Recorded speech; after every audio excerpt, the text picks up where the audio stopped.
Friends, कैसे हैं आप सभी। दोस्तों टॉप 10 क्वेश्चंस लेकर आई हूँ, तो काफी इंपॉर्टेंट। तो सबसे पहले बात करते हैं भारतीय संविधान के किस आर्टिकल के अंतर्गत वित्त आयोग का गठन किया गया है। तो इंडियन कॉन्स्टिट्यूशन के किस आर्टिकल के तहत वित्त आयोग यानी फाइनेंस कमीशन का गठन किया गया है। तो आर्टिकल 280, ठीक है, आर्टिकल 280 के तहत वित्त आयोग का गठन किया गया है। ठीक है दोस्तों, अब नेक्स्ट बात करते हैं सिस्मोग्राफी। सिस्मोग्राफी किसे मापने के लिए इसको यूज किया जाता है, यानी सिस्मोग्राफी का यूज किस लिए किया जाता है। तो ये दोस्तों भूकंपीय तरंगों का को मापने के लिए किया जाता है। ठीक है, भूकंप की जो तरंगे होती हैं उनको मापने के लिए इसका उपयोग किया जाता है। ठीक है, आगे देखते हैं रिएक्टर स्केल।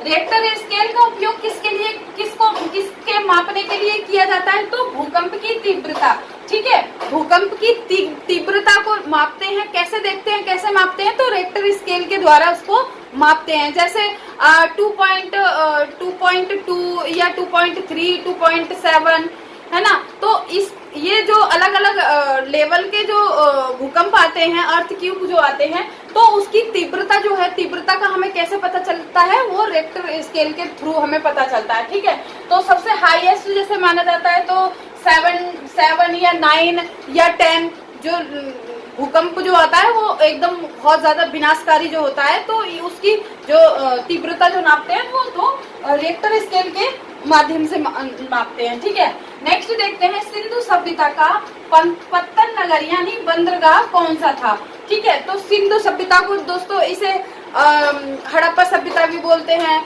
कांस्य युगीन सभ्यता भी बोलते हैं। ठीक है, तो जो कि काफी इम्पोर्टेंट इस सभ्यता को माना जाता है ना। तो इसका पत्तन जो था वो लोथल माना जाता है। ठीक है, लोथल जो कि गुजरात में है। ठीक है, आगे बात करते हैं न्याय दर्शन। न्याय दर्शन को किसने प्रचारित किया था। न्याय दर्शन जो एक सिद्धांत है, न्याय दर्शन को किसने दिया, तो गौतम ऋषि ने दिया था। ठीक है, किसने दिया था, गौतम ऋषि ने दिया था। ठीक है, चैनल को लाइक शेयर सब्सक्राइब जरूर करें फ्रेंड्स।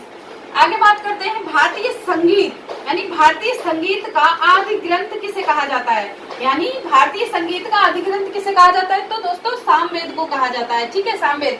तो हमारे वेद कितने हैं, वेद 4 प्रकार के हैं। ठीक है, ऋग्वेद, सामवेद, यजुर्वेद और अथर्ववेद। तो 4 तरह के जो वेद हैं, उसमें तीसरे नंबर का जो वेद है ना, भारतीय संगीत का आदि ग्रंथ जो कहा जाता है वो सामवेद को कहा जाता है। ठीक है, तो वेदों की रचना कितने साल पुरानी मानी जाती है, तो 3500 साल पुरानी इस वेदों की रचना की गई थी। ठीक है, ऋषियों के द्वारा। ठीक है, आगे बात करते हैं राज्य विधानसभा का गठन।